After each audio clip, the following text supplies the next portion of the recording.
Énorme journée pour l'équipe de France roller et skateboard au Roller Game. Ce 11 juillet 2019 restera historique avec la qualification de l'équipe de France rink hockey homme en demi-finale du tournoi. Jamais dans l'histoire nous n'avions atteint ce niveau. Nous reviendrons sur ce match en fin de mag après les autres résultats du jour.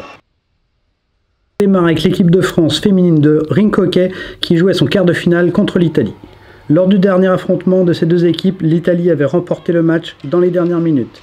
Un air de revanche traîne dans la salle et c'est Vanessa Daribo qui ouvre le score pour la France. Erika Girardello égalise 8 minutes plus tard, 1-1 à la mi-temps. À la reprise, Vanessa Daribo marque à nouveau, mais l'Italie répond présent sous l'impulsion d'Elena Tamigliozzo. À 3 minutes de la fin, Vanessa Daribo donne à nouveau l'avantage aux Françaises. Les Françaises peuvent tuer le match à 2 minutes de la fin, mais Noélie Paredes rate son penalty. Dans les dernières secondes, Giulia Galeazzi assomme la France en marquant à 7 secondes de la fin. Les deux équipes partent en prolongation et dans les dernières minutes, Galeazzi brise le rêve en inscrivant un nouveau but.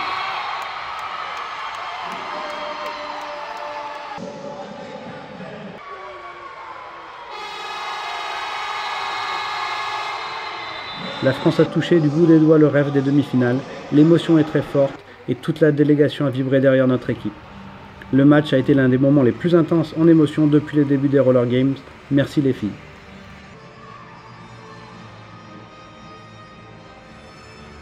Ouais, c'est vrai que c'était un peu unique parce que jouer au Palau Blaugrana, c'est au Barça quoi, c'est quelque chose d'unique. Donc voilà, on a essayé de profiter dès le début, on se l'avait dit et voilà, on a essayé de profiter de chaque moment, mais il fallait aussi faire un match sérieux et je pense que l'équipe l'a fait.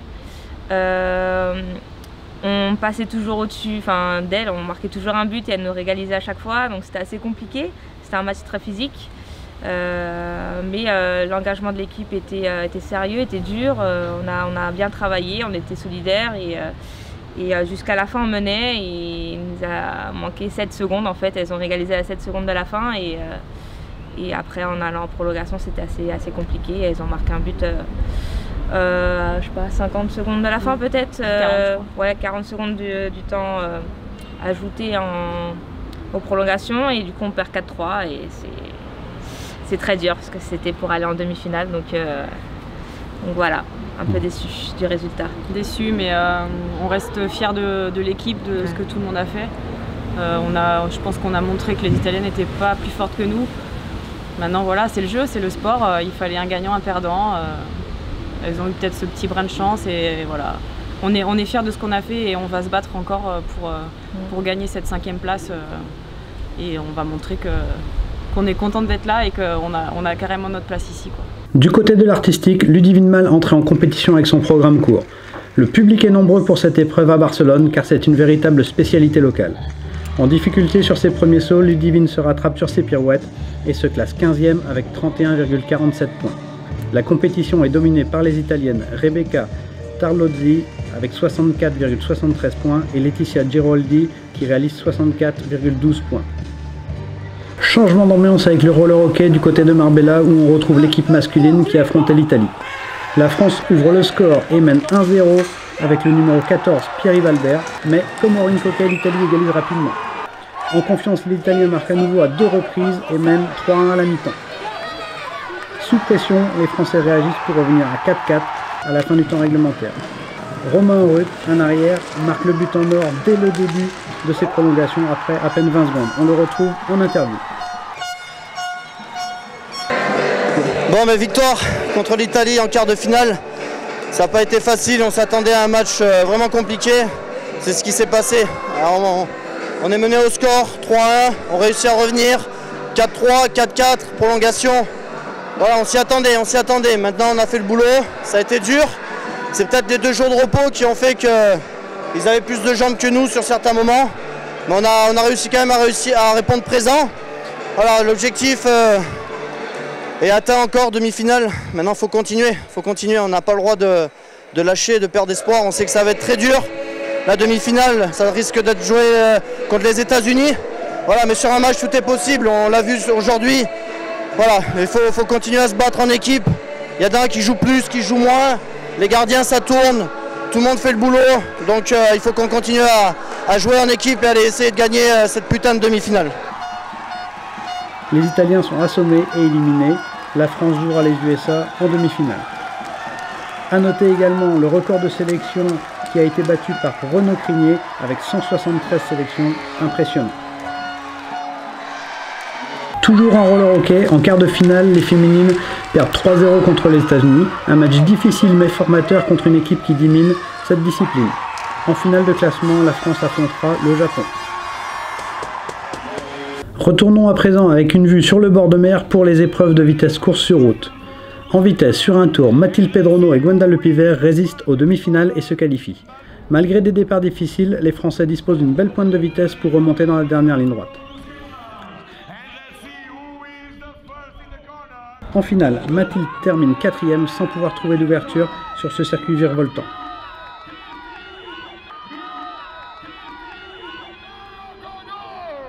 Dans la finale homme, Gwendal tente le tout pour le tout, mais il sera sifflé faux départ. Il décroche à nouveau l'argent malgré une blessure aux adducteurs sur le deuxième départ.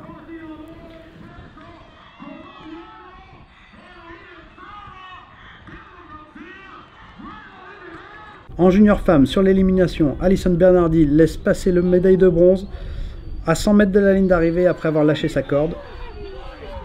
Chez les garçons, l'échappée du jour avec Johan ne paye pas, mais Martin Belloir décroche une belle 5e place. En senior dame, Clémence Albou réalise une superbe course et termine 5e à seulement 2 points du podium. Une très belle performance. Le résultat du jour dans cette discipline est pour Timothy Lubino qui décroche l'argent sur la course à points. Après un début de course très rapide sous l'impulsion des leaders, Timothy trouve l'opportunité et s'échappe avec le Taipei Yan Shengsen. Le peloton tarde à revenir malgré le travail de Couravente et de Swing.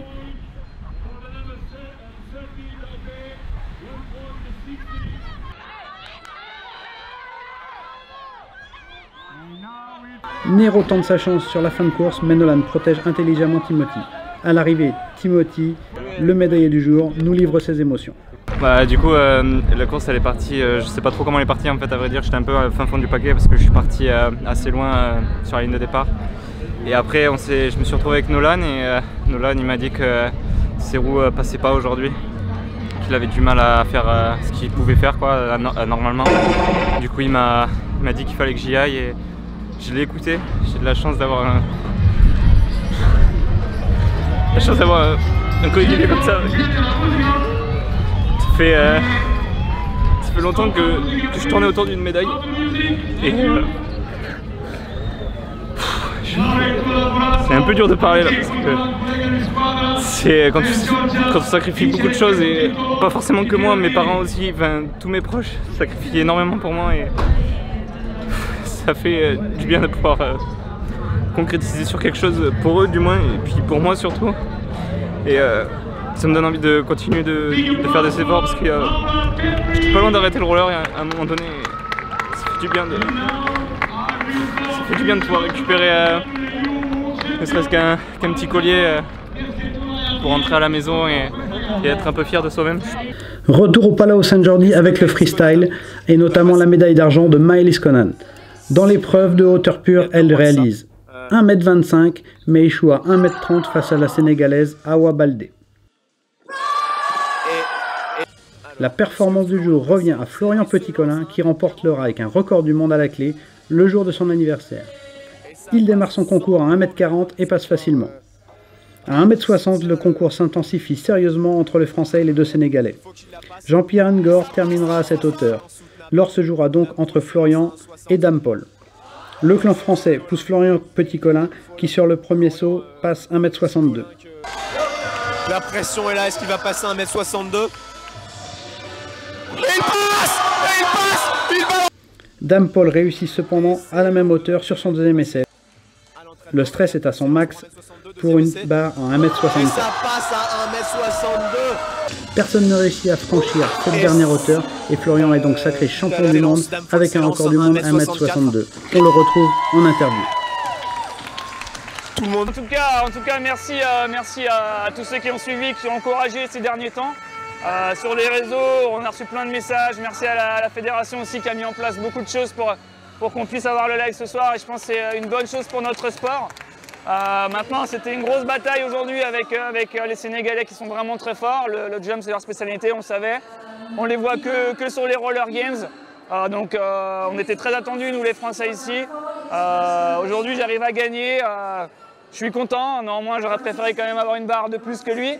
Après, je prends cette victoire comme une belle chose parce que je valide quand même 1m62, c'est mon nouveau record. Et voilà, le travail tout au long de la saison a payé. L'exploit du jour était sans aucun doute du côté du Blaugrana pour le rink hockey masculin. La France se qualifie pour le dernier carré, une performance jamais réalisée dans toute l'histoire du roller hockey français. Cela faisait plus de 100 ans qu'on attendait cet exploit. Pourtant, le Chili menait 1-0 dès la première minute. Après une mi-temps où on se bat coup pour coup, le score est de 3 partout. Le stress est au maximum sur cette rencontre. La France prend l'avantage ensuite en deuxième période grâce à Rémi Herman, puis à Carlo Di Benedetto.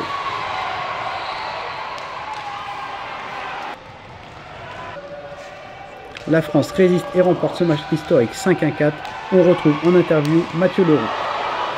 Alors mon ressenti, c'est une énorme joie parce qu'on a réalisé quelque chose d'historique. On est arrivé dans le dernier carré, on est sorti d'une poule très compliquée face à l'Italie, Angola et Espagne.